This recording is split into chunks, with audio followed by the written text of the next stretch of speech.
ভিকি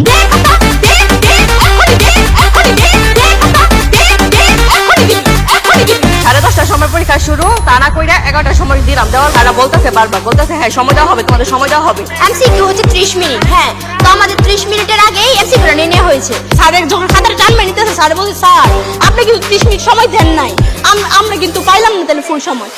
10টা 52 খাতা দিছে, প্রশ্ন দিছে 11টায়। হলসুপার কি দায়িত্ব ছিল? অন্য হলের বাচ্চারা সব খুশি হয়ে বের হয়েছে, আমাদের বাচ্চারা সব কেঁদে বের হয়েছে। কেন আমাদের বাচ্চারা পড়াশোনা করে নাই? আমার সাথে কি ওই ব্যবহারটা করতে পারে? আমি বলছি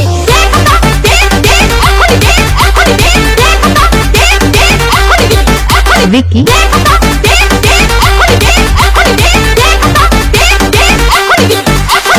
10 বছরের সাধনা এইভাবে বিফলে যেতে দিতে পারি না আমরা।